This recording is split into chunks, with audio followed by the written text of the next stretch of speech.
We'll, we'll get started here. Let me just say a few things. We have not graded the midterm exams yet. We're going to grade them today. Okay, I'm getting together with the TAs and graders, and we'll grade them this afternoon. So you can expect your midterm grades to be posted, I'm hoping, by tonight. So like 8 p.m.-ish. Okay, that's what I'm hoping. If something goes wrong, maybe you have to wait another day. I know the homework grading has been delayed. That's a lot of my fault, but also just keep in mind our graders are students, okay? They are graduate students, but they are students, and you could just imagine your current workload, possibly even more because they're in grad school, right? So they're taking classes, they're doing research, and then on top of that, on top of their regular homework that they have for their classes, they've been asked to grade. There's 2 graders for this class, so they each have to grade about 60 assignments each, and if each one takes about 5 minutes to grade, then that's 5 hours of straight grading. Okay, so it is additional work, and so just please be patient with all of our graders. They will be graded, and if you have any issues with homework grades, please don't send me an email. Come to me during office hours, and if you feel like you deserve points back or something like that, I'll review your requests in office hours. Okay, I don't like to do these things over email just because a lot of times there's back and forth going. I'll ask you questions about whatever it is that you think, if there's an issue. Generally they do a very good job, but sometimes we make mistakes. Okay. Are there any questions regarding just logistics of the class? Okay, then we'll get started with today's content on, I guess, week 4. Oh, geez. Okay. All right, okay. All right, I'm gonna use the little screw adapter things. All right, I don't know. Okay. I've never seen that before. That was kind of exciting, but okay. So I want to talk Bayesian methods. Okay. So again, just to recap, so far we've covered a lot of generating random samples from any kind of distribution. So if I give you any kind of distribution, at least a univariate one, you have at least a few strategies on how to get a random sample from that thing. Okay, because we said in Monte Carlo methods, the big idea is we're avoiding math by looking at a random sample as a stand-in for the distribution. And then once we have that random sample, we're now able to do calculations via Monte Carlo estimation. We can estimate quantities of interest, right? So far the big concepts, okay? Monte Carlo methods are used to avoid difficult math.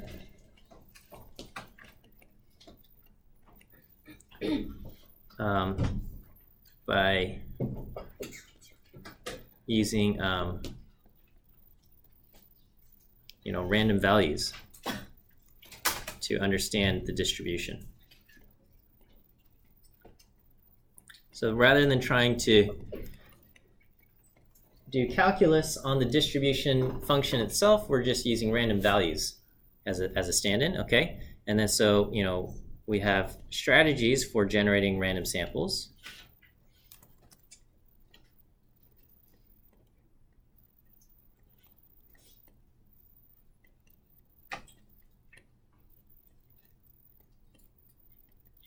and then and we can now make estimates of functions applied to distributions.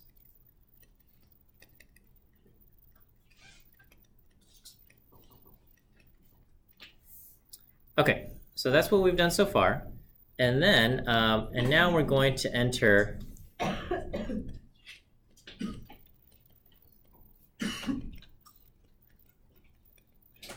Bayesian statistics, okay? And one of the biggest shifts in Bayesian statistics is that parameters are treated as random variables themselves. Parameters are not fixed values. In frequentist statistics, parameters are fixed values.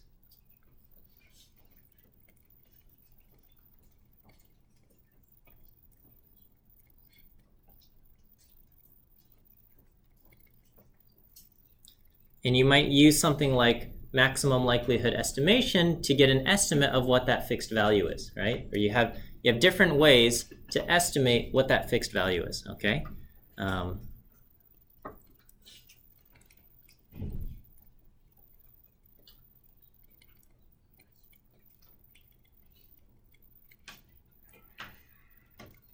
Maximum likelihood estimation or some other method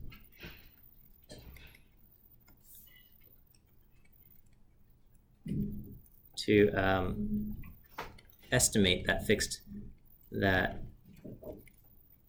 unknown but fixed value. But in Bayesian statistics, it's different. Our parameters are random variables, and they don't have a single fixed value. They are instead defined by a distribution. Okay.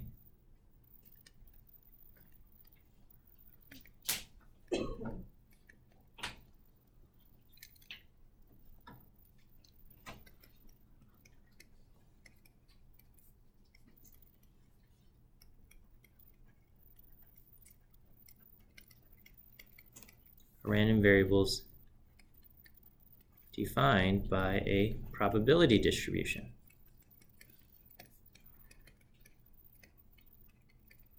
Okay. They are not fixed values. And so what happens is that the math becomes a lot more complicated. Okay? The math becomes a lot more complicated. And so because you no longer have a fixed value, but you now have a variable or a distribution to consider. And a distribution means you have to consider every possible value this thing can take. Okay, so just contrast. So let me just write the math gets way more complex in Bayesian stats, okay? Because we no longer consider just one fixed value.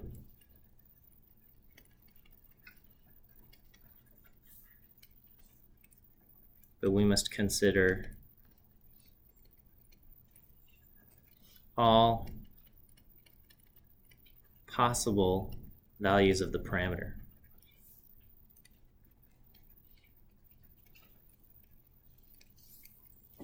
Okay, and so this will often involve integrals, or if the distribution for the parameter is discrete, then large summations. Okay, so you'll often have complex integrals.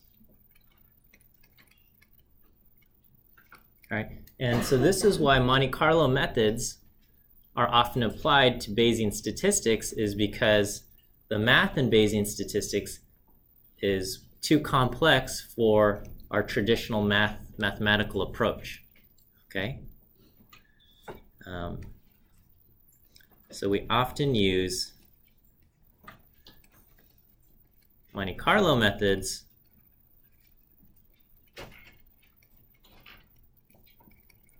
to avoid the tough math. Okay?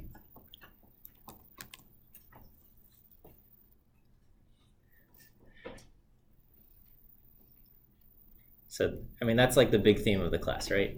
We're trying to avoid the tough math by doing randomness. So, let me just an example of the difference between Bayesian versus frequentist, okay? So, for example, let's say you have this, I don't know, what is this? You've got a pouch, all right? And inside the pouch, we have marbles, all right? But you can't. All right, so pouch, inside the pouch are 10 marbles, okay? And let's say we have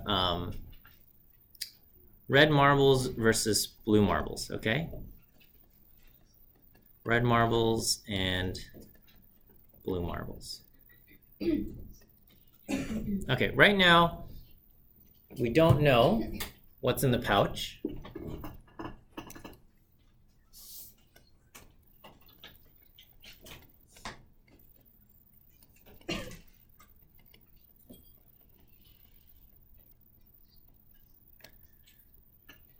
We do not know what is in the pouch. Okay, so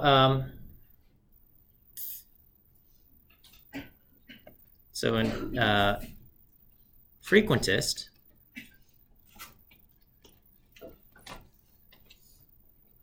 what we would do is, maybe we draw, we'll draw 10 marbles with replacement.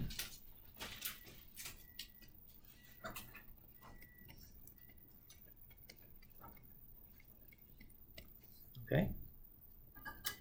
And, we get 6 red, 4 blue. Okay. So based on MLE, on maximum likelihood estimation, we estimate p hat is equal to 0.6. Right? As far as if p is proportion red in the pouch.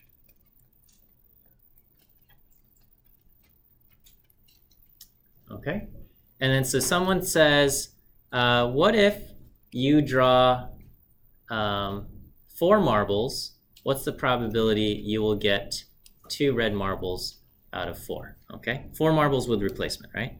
Okay, so our question is, we will draw 4 marbles with replacement. I guess I'm going through this very quickly with the assumption that getting the MLE estimate from this binomial situation is clear, or at least intuitive, right? If you get 6 red and 4 blue, your current guess for what's in the pouch is 60% red, right? And then this part, we will draw 4 marbles with replacement, and we ask, what is the probability we get 2 red?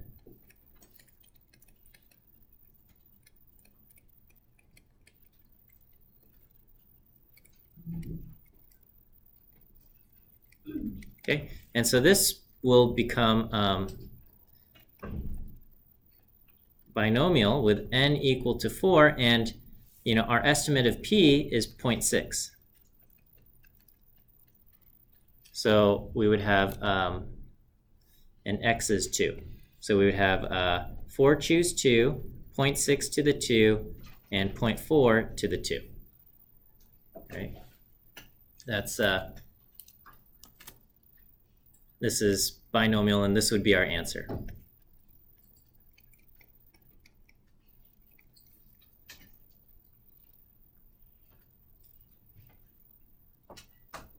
All right, good. Is that okay? For the frequentist approach, for you've got this pouch, we're not quite sure what's in it, so we draw some marbles out of it, one at a time, and we got 6 red, 4 blue. Based on what I drew randomly from the pouch, I'm guessing that my pouch is 60% red, and using that as my guess, I'm going to answer the next question about what's the probability that if I draw 4 marbles, what's the probability I'm going to get 2 red? All right, that's okay? All right, in Bayesian statistics,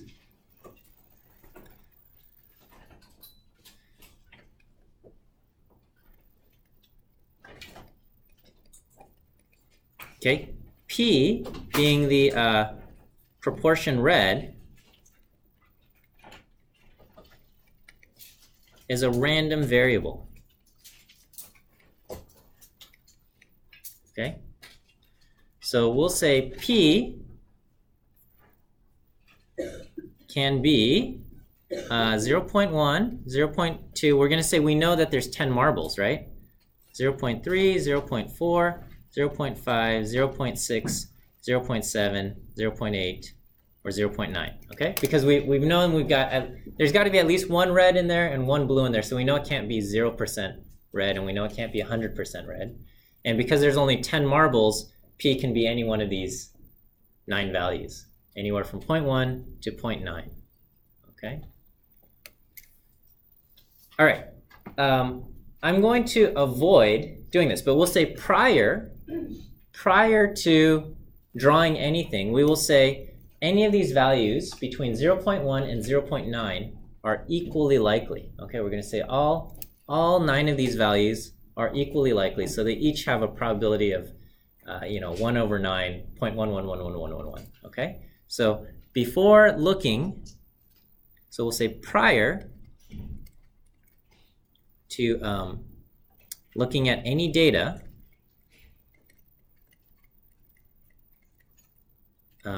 any of these 9 values of P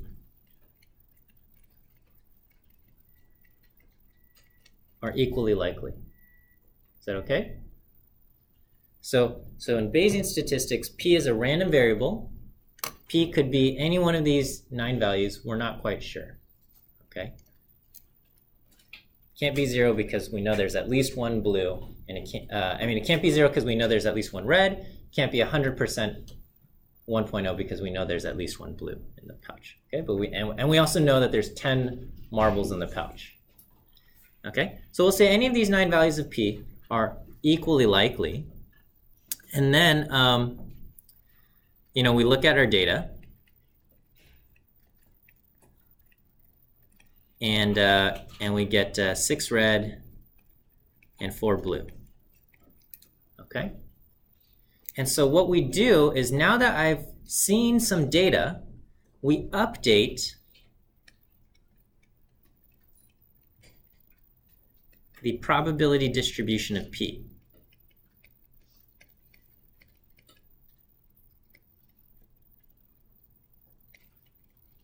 Okay, and I'm going to skip this part. I'm going to skip the math, but just based on this, intuitively, which of these values between 0.1 and 0.9 is going to be most likely? And you would say 0.6, right? Based on my data. But is it also quite possible that the proportion in the bag is 0.5? Yeah, that sounds reasonable. And 0.7, that also sounds reasonable. Okay. Is it likely that the bag is only 1 out of 10 is red, 10% red? It's unlikely. It's possible, but it's unlikely, right? And so when we update in Bayesian statistics, is we'll take our data and we will update the distribution of P, okay? And what we're going to end up getting is values like 0.1 are less likely now. Values like 0.6, 0.5, and 0.7 are more likely, okay? And then the other values are somewhere in between, okay? So we update the distribution of P. I'm going to skip the math, okay? I skipped the math for now. Okay, but basically, 0.1 is less likely now. Is less likely now that I've seen data.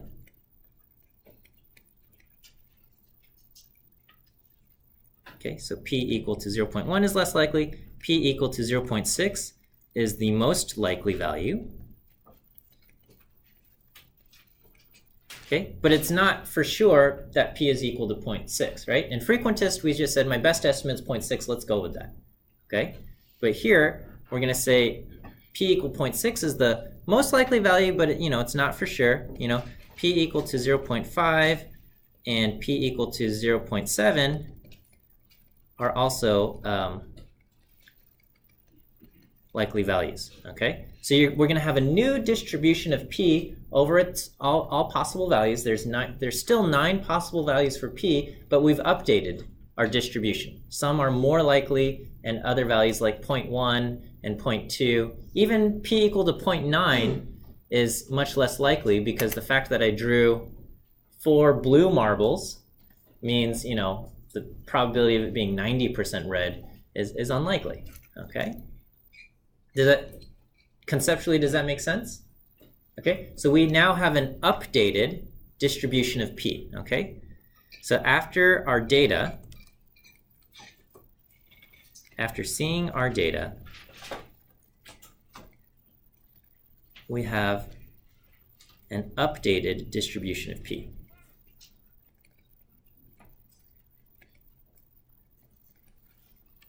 Oh, you know what? I forgot. We should take attendance, but okay. I was so excited about Bayesian Statistics, I forgot about all this other stuff. Okay, so we have an updated distribution of p, and then, okay, so this updated distribution of p is known as the posterior distribution.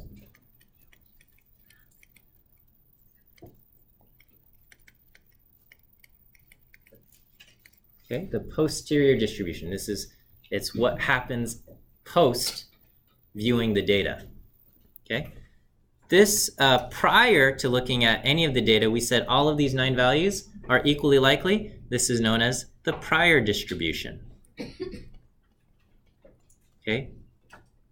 Now, before looking at the data, maybe we had an inkling. Maybe we feel like, oh, I think it's more, I don't know, 50-50 red and blue. Okay, we could have done that, and we would have some other thing to describe this. Okay, so anyway, we have an updated distribution of p.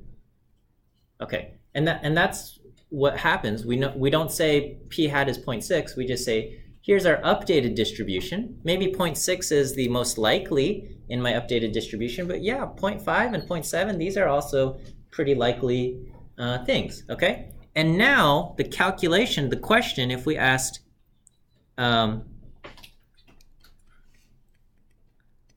we will draw 4 marbles. What's the probability I get 3? I mean 2 red ones. Marbles with replacement, right? Okay, what is the probability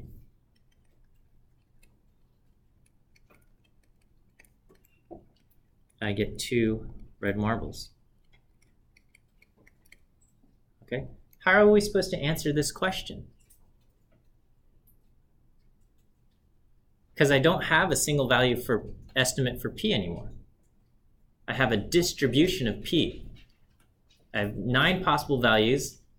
0.6 is more likely than the other ones, but could p be 0.1?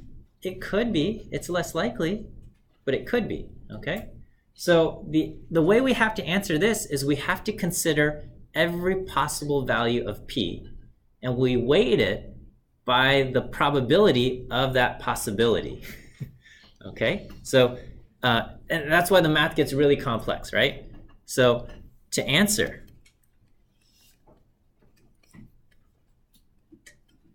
we must consider all of the possible values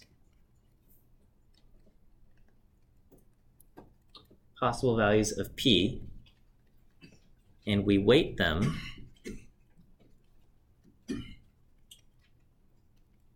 according to the probability of that possibility. All right. So the calculation would be the probability that p is equal to 0.1 multiplied by basically 4 choose 2 0.1 squared and times 0.9 squared, right? Because if p were 0.1, this is the probability of 2 red out of 4 if p equals 0.1, okay?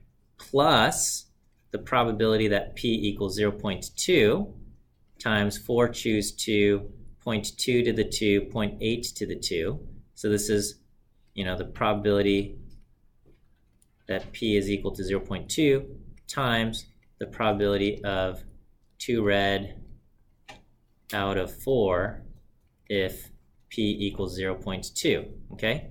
And we would have to add up a bunch of these things, right? Plus the probability of p equal to 0.3, blah, blah, blah, plus the probability that p is equal to 0.4 times blah, blah, blah, all the way up to consider every single possibility.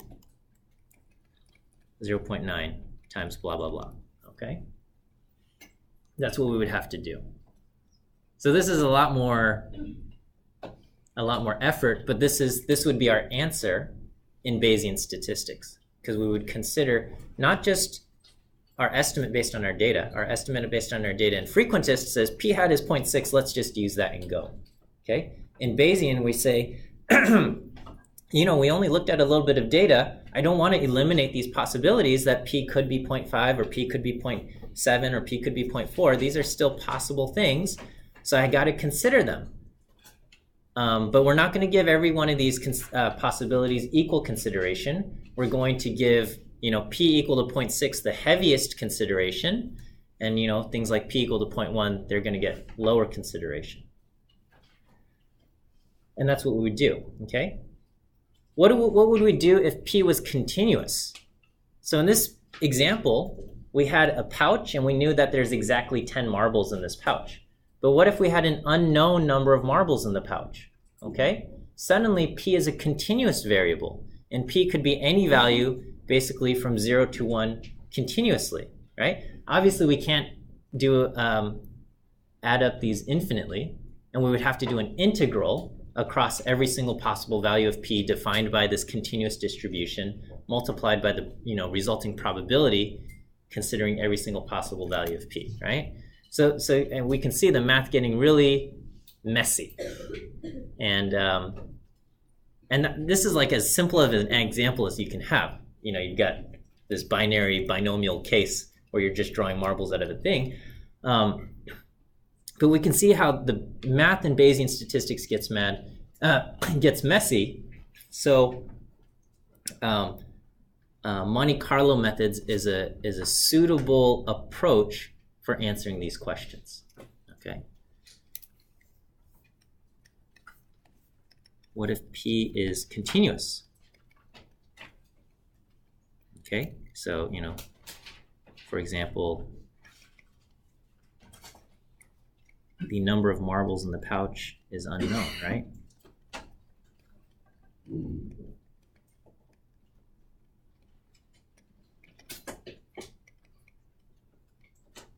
I guess technically, if the number of marbles in the pouch is unknown, p is technically not continuous because it would not include any irrational number. It would only include all rational possibilities.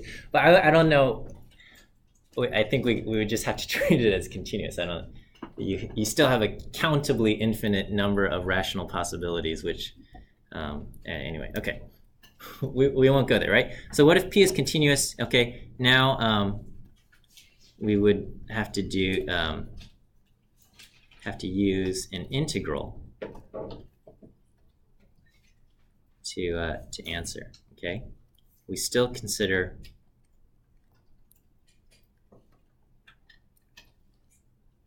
every possible value of p. Okay, and there's infinitely many.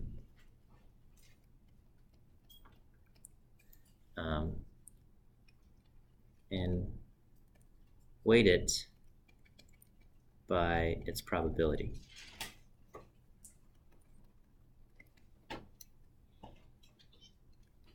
And so it would be kind of like the integral of basically f of p. This is the distribution of p's, okay, times 4 choose 2 p to the 2 and 1 minus p to the 2 dp, okay? Considering all, and you know, this is the answer to what is the probability of getting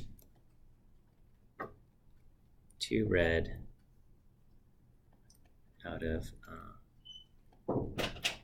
4 draws. Okay.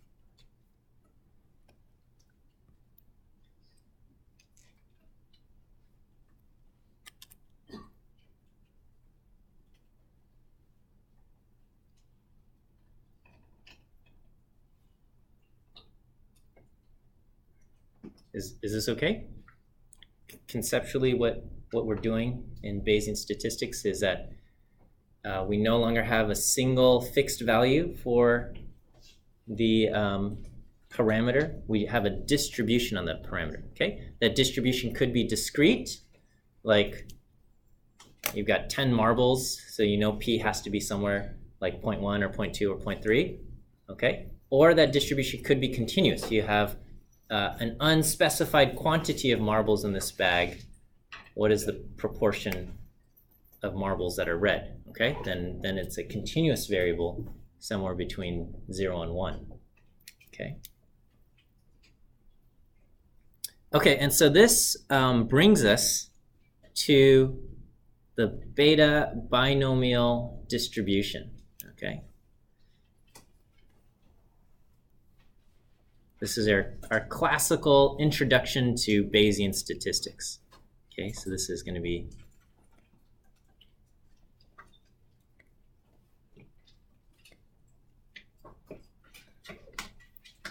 the beta binomial model. Okay, and so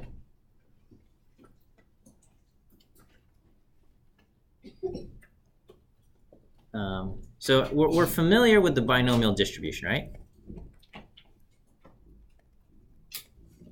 The binomial distribution, this is, what does it tell us? It's the probability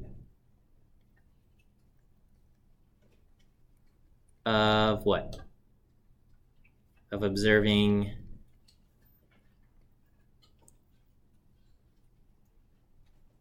X number of successes. The probability of observing X successes out of what? Out of N independent trials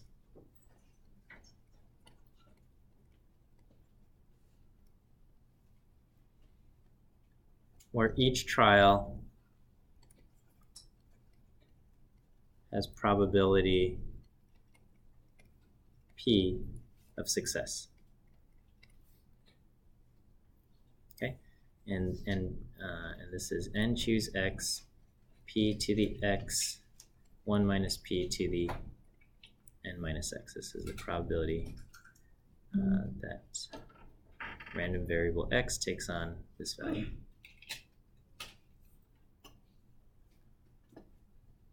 That's the binomial distribution. Okay, and so this is discrete, defined from 0 to N, right? Discrete X's.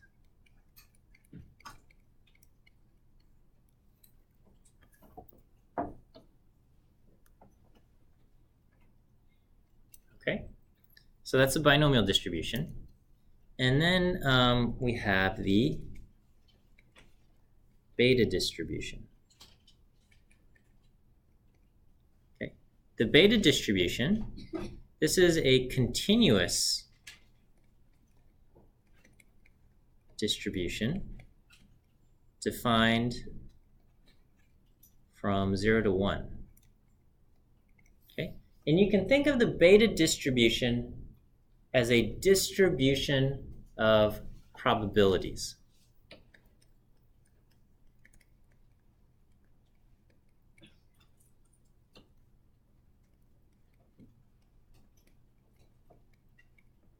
It's a distribution of probabilities, okay? So in the binomial distribution, we say each trial has a probability P of success. So the beta distribution is basically a distribution of what that value P can be. That value P can be any value from 0 to 1. You can't have a probability of success higher than 1. You can't have a probability of success lower than 0. Okay, so P can be any value between 0 and 1. And depending on what we've got going on, you might have a flat distribution and saying any value from 0 to 1 is equally likely, okay? Or you could have something else, right? You can say, you know, values near 0.5 are more likely, or values near 0.7 are more likely, right? A distribution of probabilities, okay? So, you know, P, the probability of a success,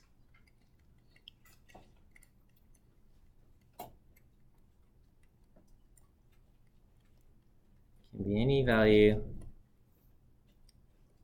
from 0 to 1. Okay, wait, hang on. Let me get the attendance poll going for real before I forget. I'm just too excited to talk about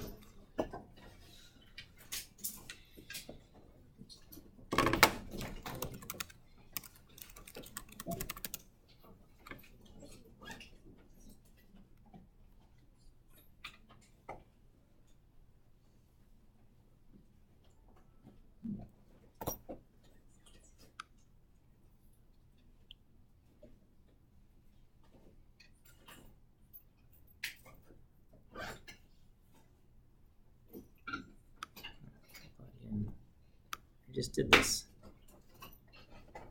Continue.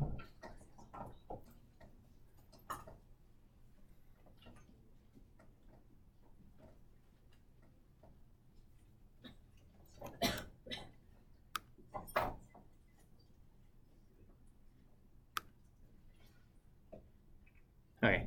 All right. So go ahead and let me know that you are present, but only you guys. Okay. Okay, so the beta distribution is defined from 0 to 1, and the beta distribution has these two shape parameters, A and B, or alpha and beta, or whatever, I don't know what they are, okay? But basically, the beta distribution can be like this.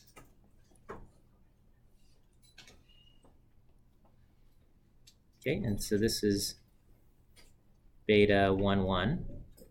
It'll look like this. It says all possible values between 0 and 1 are equally likely. This is equivalent to uniform.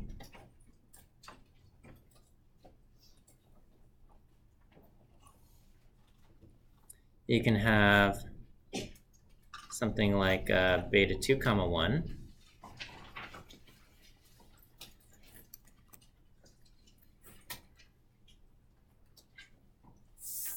And it'll look like this, or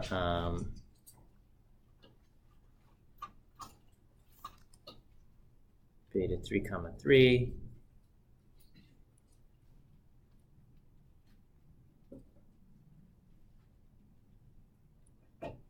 Okay, so this just says, you know, values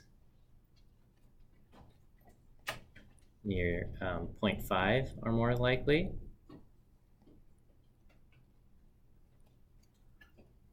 Versus something like beta 50, 50.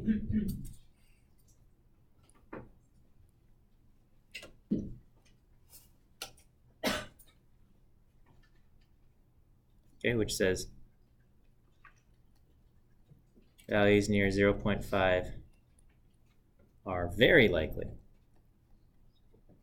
Okay, and all of these are all beta distributions. They're all trying to say that technically any value between 0 and 1 is possible, but certainly some values are more likely than others. You might have a beta 7, 3, and it would look like this. Okay, and this would basically say values near 0.7 are likely.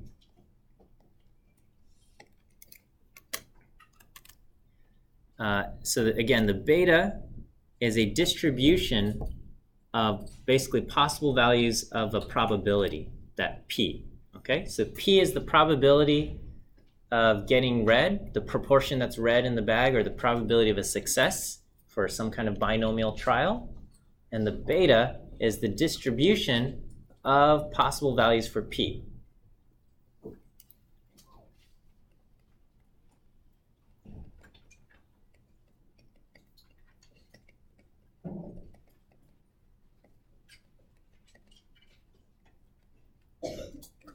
Of possible values of P. Okay? P is the probability of success.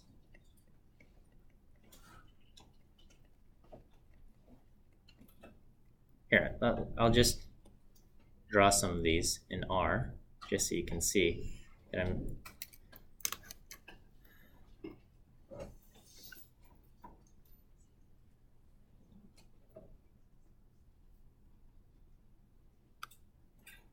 working on your 3 here. Okay, so S will be a sequence from 0 to 1 by equals 0.001. Okay, and then we'll say A is 1 and B is 1. We'll do plot S to D beta S A comma B.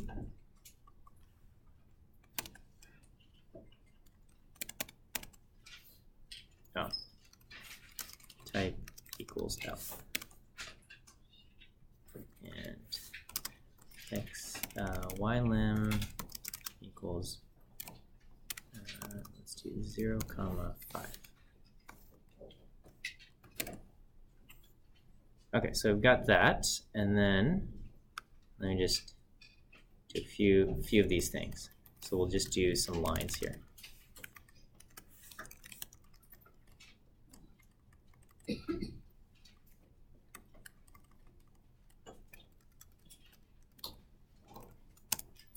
Okay, so if I did A is 2 and 1, okay, we'll do color equals red, okay, so that's 2, 1.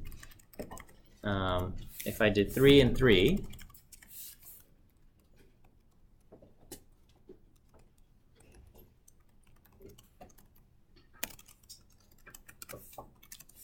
let's do blue. 3, 3.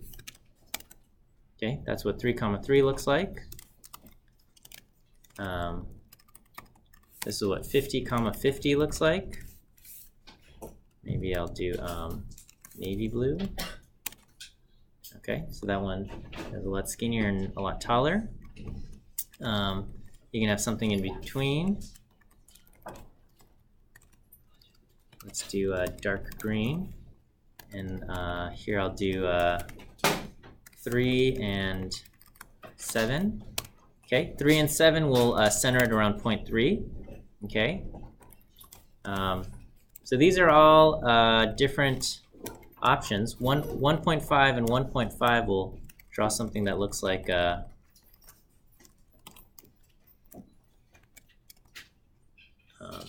can't tell, but it actually looks kind of like a semicircle. Okay. So these are all just different possible options for what the beta distribution can be. Okay, they're all just showing different values that p can take. P can take on any value basically from 0 to 1. And, you know, you might say, so if you just compare,